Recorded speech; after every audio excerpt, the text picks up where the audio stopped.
खतरा मंडराता नजर आ रहा है।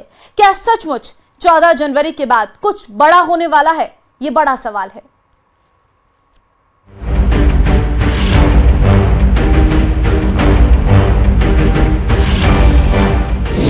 खरमास के बाद होगा बड़ा खेल। संगठन कैबिनेट में बड़ा फेरबदल। किसकी उम्मीदें चढ़ेंगी परवान, किस किस की हलक में आएगी जान। सियासी सरगर्मियों पर सस्पेंस बरकरार, नतीजे का इंतजार।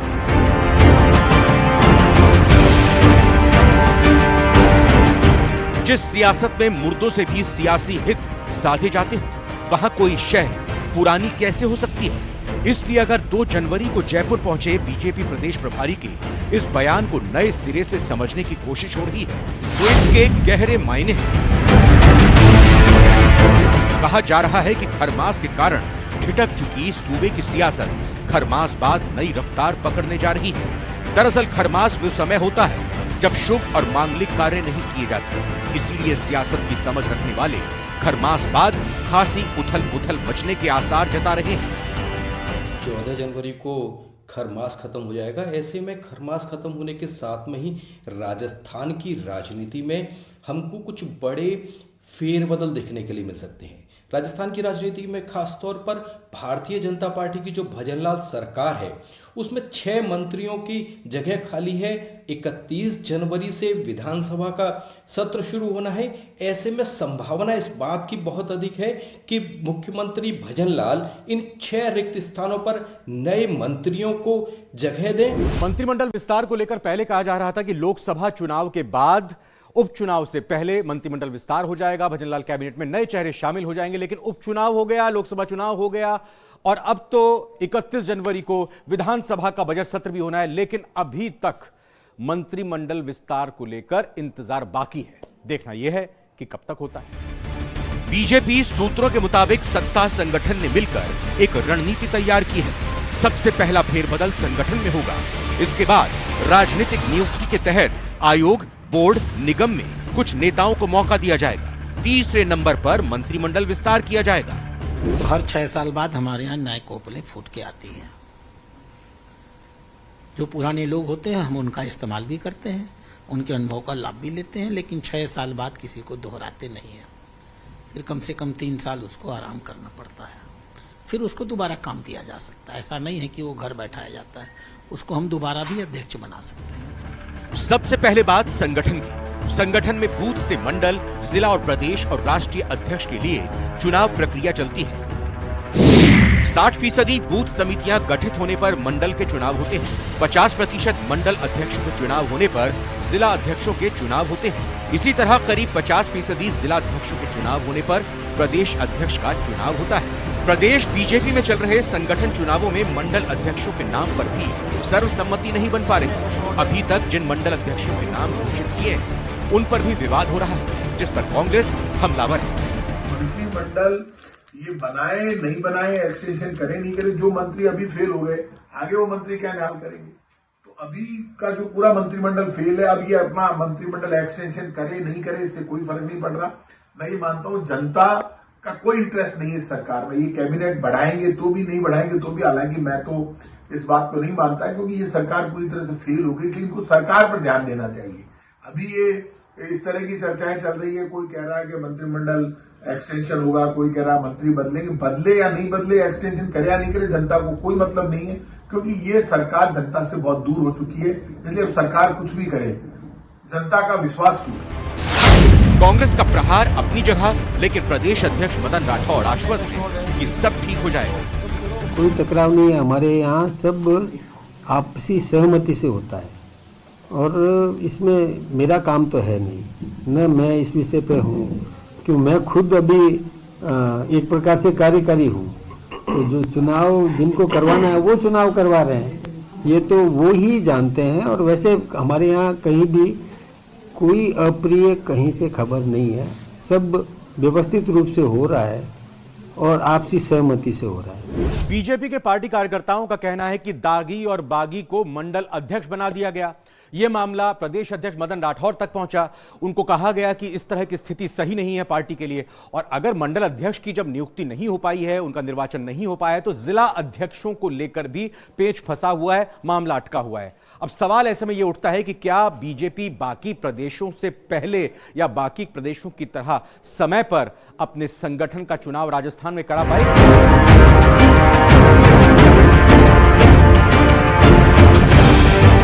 भजनलाल सरकार में मंत्रिमंडल विस्तार की सुगबुगाहट भी निर्णायक दौर में पहुंचने की खबर है। इस सुगबुगाहट को इस तथ्य से भी बल मिलता है कि मंत्रिमंडल में 6 पद खाली हैं। बीजेपी सूत्रों की माने तो मंत्रिमंडल में पुराने चेहरों को हटाने पर ज्यादा फोकस नहीं रहेगा, बल्कि कुछ नए लेकिन अनुभवी चेहरों को मौका देने के प्रयास किए जाएंगे।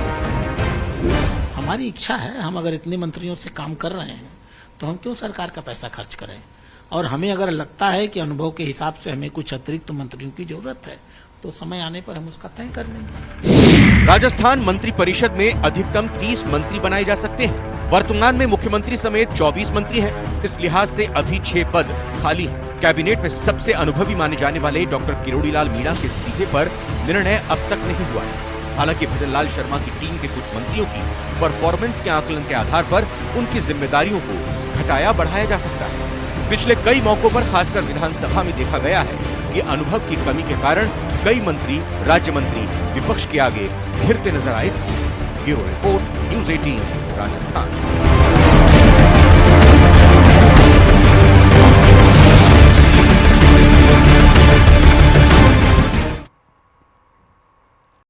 बढ़ते आगे, बीजेपी का संगठन पर्व आज जयपुर आएंगे संगठन महामंत्री बीएल संतोष। बीजेपी संगठन पर्व की समीक्षा करेंगे संगठन महामंत्री। प्रदेश में अंतिम दौर में बीजेपी मंडलों के चुनाव, 1-2 दिन में जिला अध्यक्षों के भी होने हैं चुनाव। मंडल जिला अध्यक्षों में कई जगहों पर नहीं बन रही सहमति, देरी से प्रदेश अध्यक्ष का चुनाव भी हो रहा है प्रभावित।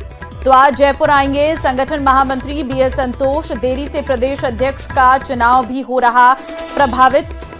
प्रदेश में अंतिम दौर में बीजेपी मंडलों के चुनाव और संगठन पर्व की समीक्षा करेंगे संगठन महामंत्री बीएल संतोष। और प्रदेश में अंतिम दौर में बीजेपी मंडलों के चुनाव हैं और 1-2 दिन में जिला अध्यक्षों के भी चुनाव होने हैं। मंडल जिला अध्यक्षों में कई जगहों पर सहमति नहीं बन रही है।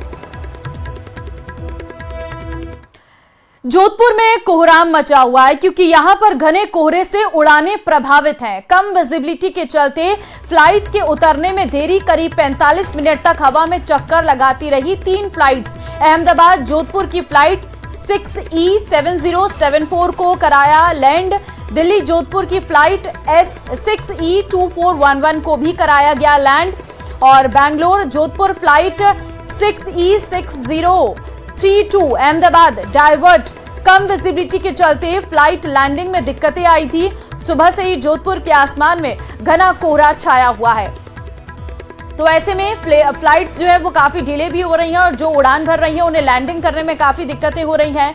और ऐसे में जो है कई देर तक वो आसमान में ही घूमती रही क्योंकि कम विजिबिलिटी के चलते फ्लाइट को उतरने में मुश्किलों का सामना करना पड़ रहा है। 45 मिनट तक हवा में चक्कर लगाती रही हैं 3 फ्लाइट्स, जिसमें अहमदाबाद जोधपुर की एक फ्लाइट है, दूसरी दिल्ली जोधपुर की फ्लाइट है और 3 फ्लाइट्स ये हैं जो कम विजिबिलिटी के चलते, घने कोहरे के चलते प्रभावित हुई हैं। तस्वीरें भी हम आपको दिखा रहे हैं। आप देखिए 45 मिनट तक पूरे क्षेत्र में ही घूमती रही फ्लाइट, रास्ता नहीं मिल पा रहा था जिसके चलते ये फ्लाइट्स जो है वो लैंड नहीं हो पा रही थी और आखिरकार 2 फ्लाइट तो लैंड हो पाई है।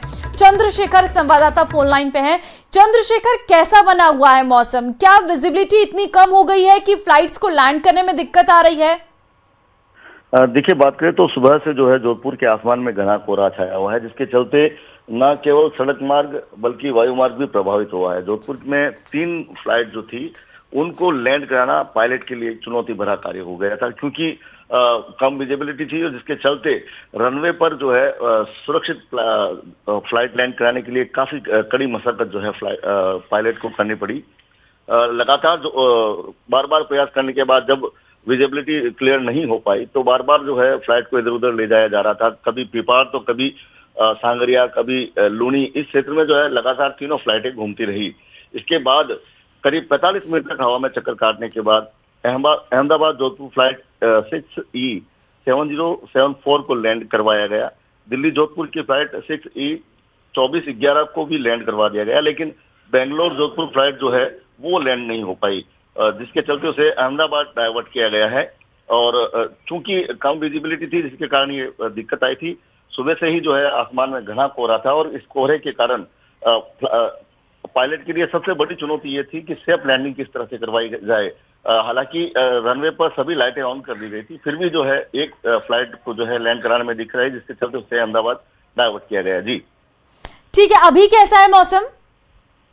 देखिए, बात करें तो अभी भी जो है एयरपोर्ट इलाके में काफी कोहरा है, जिसके चलते विजिबिलिटी में काफी दिक्कत है। कम विजिबिलिटी के कारण जो है इस तरह की तकनीकी खामियां सामने आती है और ऐसे में जो है यात्रियों की सुरक्षा को लेकर जो बात करें तो इस तरह का जो रिस्क नहीं लिया जाता, इसके चलते आसपास के इलाकों में फ्लाइट को डाइवर्ट किया जाता है। 2 फ्लाइट डाइवर्ट हो चुकी है और एक को अहमदाबाद जो है डाइवर्ट किया जा चुका है और 2 लैंड हो चुकी है। जी ठीक है, फिलहाल आपका बहुत धन्यवाद तमाम जानकारी देने के लिए चंद्रशेखर। बांसवाड़ा पुलिस ने साइबर क्राइम के मामले में एक बड़ी कार्रवाई की है, जिसमें ऑनलाइन एस्कॉर्ट सर्विस के नाम पर ठगी करने वाले आरोपी को गिरफ्तार किया है और जिसके पास से पुलिस ने 19,60,800 रुपये, 10 mobile phone, 14 SIM card, 5 ATM card, 1 pan card, 1 passbook समेत चेकबुक बरामद की है। सीआई देवीलाल मीणा ने बताया कि गृह मंत्रालय के पोर्टल से संदिग्ध साइबर अपराधियों की सूचना मिली थी। इसमें पता चला कि लोगों से ऑनलाइन धोखाधड़ी की जा रही है।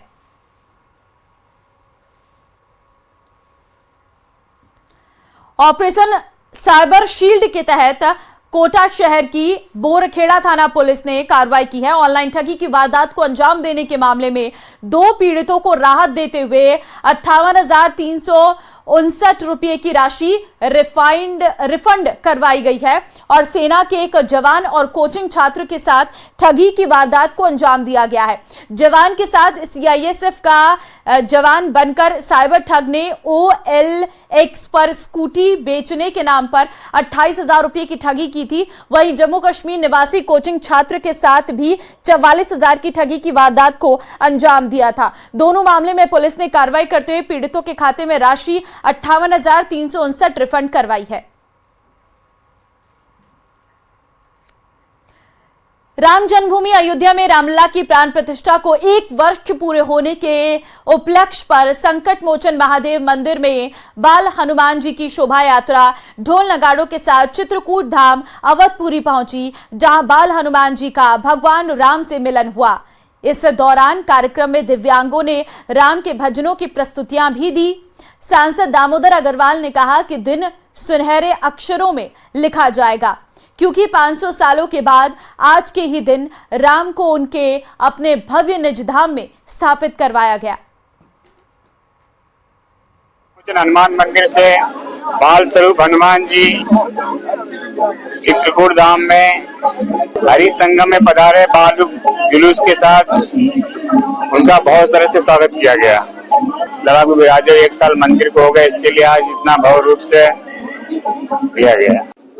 आज का दिन हिंदुस्तान के इतिहास में स्वर्ण अक्षरों में लिखा जाएगा, जब देश के हिंदू समाज ने अपनी अस्मिता की पहचान करके 500 साल के संघर्ष के बाद अनेक कुर्बानियां देकर मर्यादा पुरुषोत्तम भगवान श्री राम के जन्म स्थान को मुक्त कराकर वहां पर भव्य दिव्य निज धाम बनाया। आज उसकी पहली वर्षगांठ है। हम सब आनंदित हैं।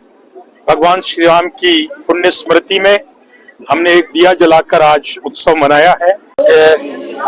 सनातन धर्म का 500 वर्षों का संघर्ष और कई पीढ़ियों बीत जाने के बाद हम जैसी सौभाग्यशाली पीढ़ी जिन्होंने रामलला को अपने निज धाम में, निज महल में विराजित होते हुए देखा और इस विराजित होने के पाटोत्सव का आज 1 वर्ष पूरा हो चुका है।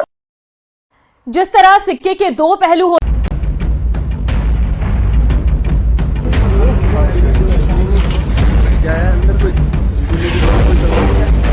ऑनलाइन गेमिंग करने की कार्रवाइयाँ लोग करवा रहे हैं और व्यक्ति पैसा लगाता है, उसे ये उम्मीद दी जाती है, उसे बताया जाता है कि बहुत दिन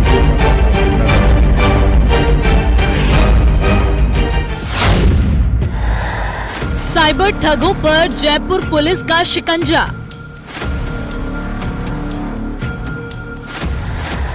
जब हमने लाइव रेड की तो 2 सेंटर्स पे तो लाइव बैटिंग चल रही है। 5 थाना क्षेत्र में छापेमार कार्रवाई।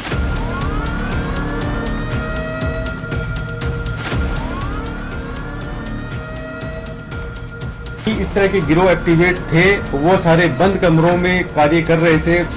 करीब 30 आरोपी चढ़े पुलिस के हत्थे।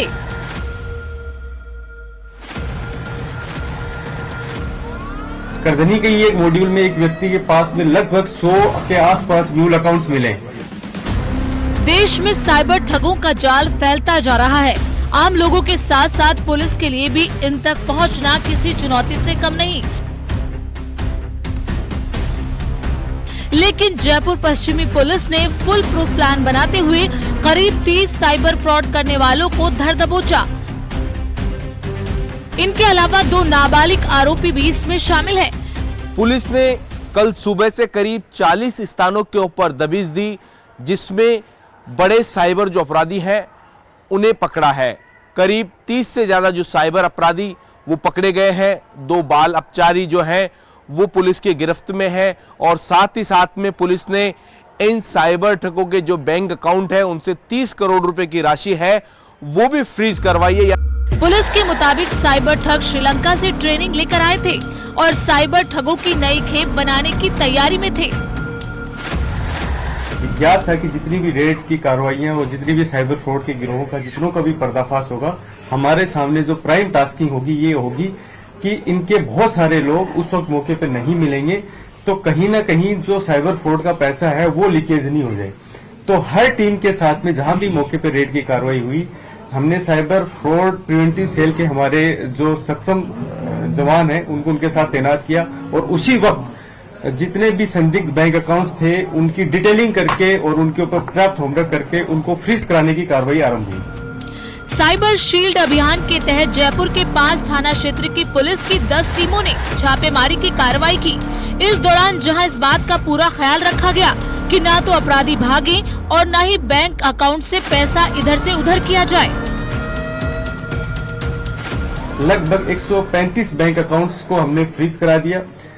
लगभग 64 यूपीआई वॉलेट्स को अकाउंट्स को हमने फ्रीज करा दिया और 20 एटीएम ऐसे हैं जिनकी अमाउंट्स विद होल्ड कराई गई है।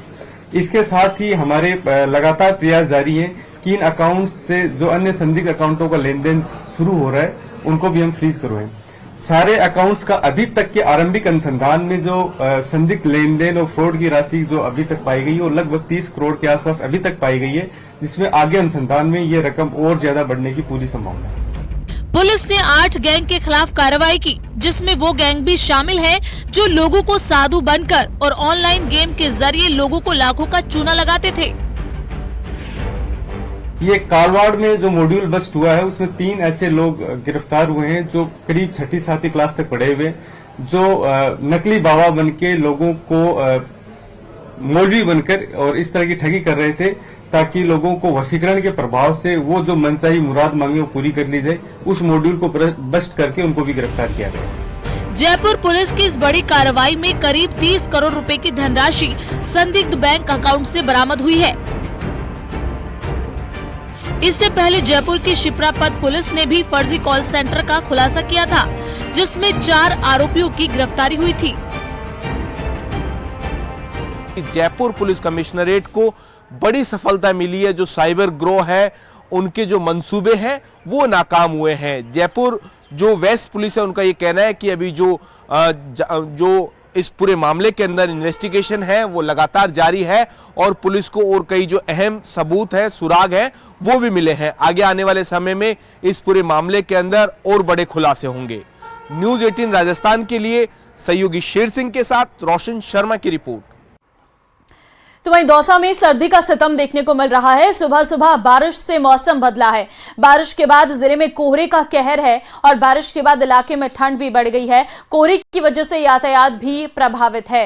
तो सुबह सुबह आप देखिए मौसम किस तरीके से बदला हुआ है। कोहरा आपको चारों तरफ नजर आ रहा होगा। जिले में कोहरे की वजह से वाहनों की रफ्तार पर भी ब्रेक लग गया और खासकर रेल यातायात बहुत अधिक प्रभावित हो रहा है। समय से ट्रेन जो है स्टेशन पर नहीं पहुंच पा रही है, जिससे आवागमन करने में कई यात्रियों को दिक्कतों का सामना करना पड़ रहा है। तो अगर आप ट्रेन से सफर करने वाले हैं, अपनी यात्रा करने वाले हैं, तो एक बार चेक कर लीजिए आपकी ट्रेन की टाइमिंग, क्योंकि ऐसा ना हो कि आप स्टेशन पहुंच जाए और फिर ट्रेन लेट हो जाए।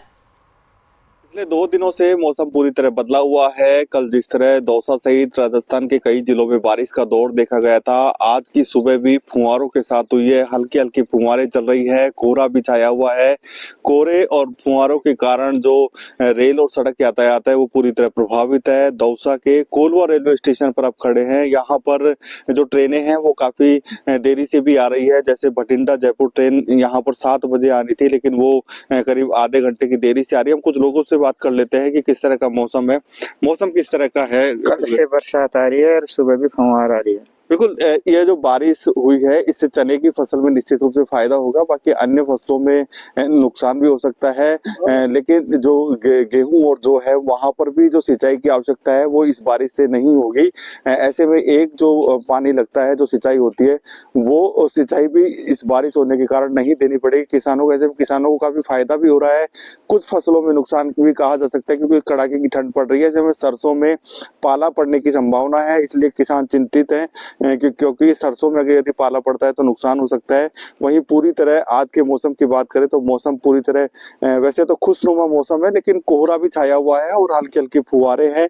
और कल जिस तरह बारिश का दौर देखा गया, जिससे निश्चित रूप से किसानों को कुछ फसलों के लिए फायदा हुआ और कुछ फसलों के लिए नुकसान भी देखने को मिल रहा है। आशीष शर्मा, न्यूज़ 18, दौसा।